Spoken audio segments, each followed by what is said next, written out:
Hi, I'm Ross Quintana with Social Magnets, and this short little video, is going to cover my topic that I'm writing this blog post on right now for a millennial CEO. It's called The Inverse of Social Media Marketing Scalability, and I know that's a mouthful.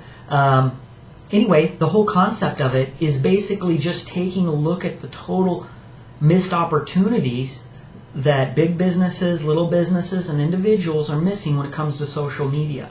Because sometimes they're so focused on scalability and virality of social media that they're trying to say, what if I made this post and then someone liked it and other people commented and then it went viral and 100,000 people saw it, or influencer marketing, we're going to go find that person who already has 100,000 followers, and if we could just get on their radar and get their attention, maybe if they shared my post, that would be really big. Or, hey, you know what, if we could just get 100 followers. Like, you can look out at the landscape of marketing and social media and how all of these people, the individual, the small business, and the large enterprise, is trying to use social media and the technology, and in many ways it's diamonds in the backyard. They're missing some huge opportunities because the majority of the focus is out here. It's on the outside,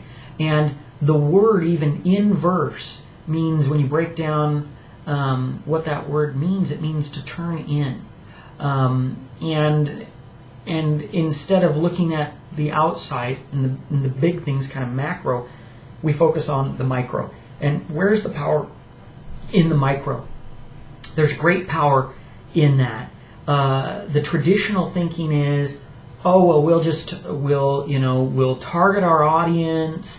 We'll have a customer avatar, our ideal customer, and then we'll make our message to that customer, and then we'll spread it out as much as we can, and there'll be associations. We'll use emotional manipulation and which words, we'll get copywriters who will choose the right words and images to evoke emotions and association, and what will we make them feel and think, and will they take action? And that's kind of old school marketing. We've got this new technology, so why haven't we stepped up into a new way of thinking about marketing? And some people are, but a lot of them are still trying to just take that old way of thinking and apply it to new technology. And so they're totally missing some huge power and use of social media marketing. So I cover that in this message, and I have two videos. This one's just kind of a summary touching on a few points, but then the fuller one should be in a link there, either in the blog post, or if you're watching on YouTube, I'll put the other link to the full, where I spend like 30 minutes and dig into it a little deeper, because there's plenty to talk about that's worthy. So I cover what creates buzz, and this really goes into understanding the interaction. What is different about social media versus the old school way of doing marketing, print and TV and radio and all these other forms of marketing. And really at the core, if you look at the substance and the mechanics of how that worked from almost a social science standpoint, you can see that a lot of these are tactics and techniques and manipulations.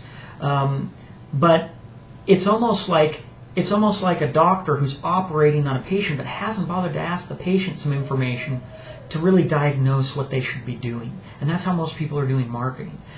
People are selfish. A lot of marketing, why it works, is because of this concept of selfishness. Some would call it the Me Too principle. When you see marketing and they talk about diversity, or either the marketing, is exactly tailored to, our demographic is millennials, and so we're going to have we're not going to have a picture of an old guy on there. We're going to have a picture they can relate to, someone young. We're going to do this. I can't remember which awards show I was doing, but they had Everything is Awesome from the Lego movie. It could have been great, but it came off pretty bad, because so many people, they miss the details. It's because they don't understand why things would be cool, or they lack understanding. They see it on the surface. It's just like with selfies and companies trying to integrate this culture, but they're doing it in such an unauthentic and misunderstood way that it only for people who are totally unaware, it might target them a little bit, but for a lot of people it's working in reverse and it's working against them as far as branding goes. It's just like the boss, when the boss is coming to hang out with all the employees. Hey, let's go have a beer and all of this. And all the employees are kind of uncomfortable with that, and they're like, yeah, they can't wait till the boss leaves so they can just relax and be themselves and have a good time. This is how companies are dealing with marketing. And so until we start to understand a little bit deeper the mechanics of how things work and why things work, then the tactics and the execution isn't going to really matter. So, when we look at the Me Too, that's important because people don't care about everything. They care about themselves, and they care about the things that matter to them.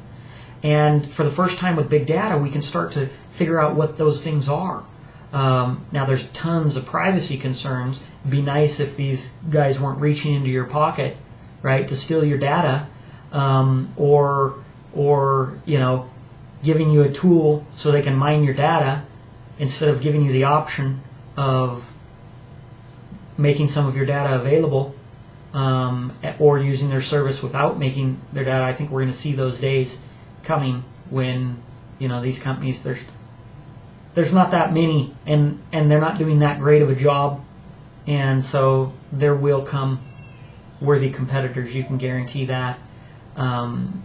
So the thing is that when we talk about big data, we're looking at knowing these things, but it's a one-way, old school way of thinking. I'm just going to take your data so I can shove marketing at you, or I'm gonna make you refer me against your will by putting your picture, like Facebook was doing a while back. I'll put your picture next to, because you like the page, and then I'll run their ad next to your picture, even though it says sponsored. No one's going to really look at the fine print there, and they're going to assume that they're going to take that association of you and this product like you're endorsing it somehow. All this stuff is just really poorly executed, poor strategy. But hopefully that'll develop over time, and people will figure it out and get it and understand smarter ways to do this. But context matters, right? Because it's not just about, is it Me Too, which is really about, is this something I need to pay attention? Is this relevant to me? Then there's the context. Is it talking to me? Okay? Is it of interest? Should I be listening? And is it talking to me? Right? And then you get into relevance, which is the timing. Talking to me about something that I don't care about right now. I'm not always thinking about all things that I'm interested in.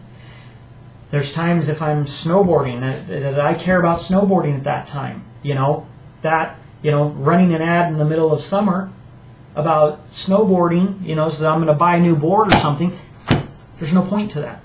The timing's off. Even though I'm actually would be a good prospect, it's the wrong time. And that's the relevance. Is it relevant to me, and is it in context? And do I want to listen to it? These are the underpinnings of what really creates buzz, because buzz is really the reaction, the good reaction, the positive reaction of something that you did. And most people are getting this accidentally, or they're only getting a portion of it. So it's very elusive, but it doesn't have to be. Now, going back to the inverse, the reason why that's relevant is because social media, for the first time, this inverse of social media marketing, scalability, is about the ability to talk to a single customer of yours, not to talk to 10,000 with a generic statement. The fact is, you now have the power to talk to one person, and that's powerful, because that's where a real relationship can happen. Not an association like traditional marketing, but a relationship, an engagement. And that means something. And more importantly, everybody's watching this conversation, all your other customers. So now that creates opportunities for them that they're going to want to talk to you too, because maybe before they just wouldn't have called in or gone out of their way to talk, but they see you're kind of talking to people, so now they got a question. This creates opportunities that wouldn't exist in any other platform or format. Also, all their friends and family of Bob, your customer that you're talking to, has also seen this interaction, and you could never have done that really with any other form of marketing. The key thing is that small businesses already knew this. They made those relationships and those engagements, and you could talk to the owner when you went in there, and he cared about what was going on, and you weren't talking to a minimum wage frontline employee who didn't know much about the business. Large companies, they come in and they just start spamming out messages and doing this stuff that's not genuine and all that, and they're trying to do mass instead of understanding that they should be talking to individual.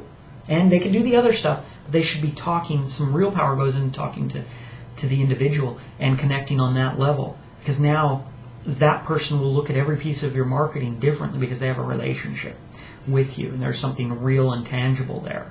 And I'm not talking about just putting your front level employees or an intern to run your social media. That's just stupid. Put people who know your business, train people who are paid well to do this, and experts in your company, and that will make an impact too. And then see, a small business can scale because of that ability to have those conversations and then have them spread. But a big business can take that and get personal.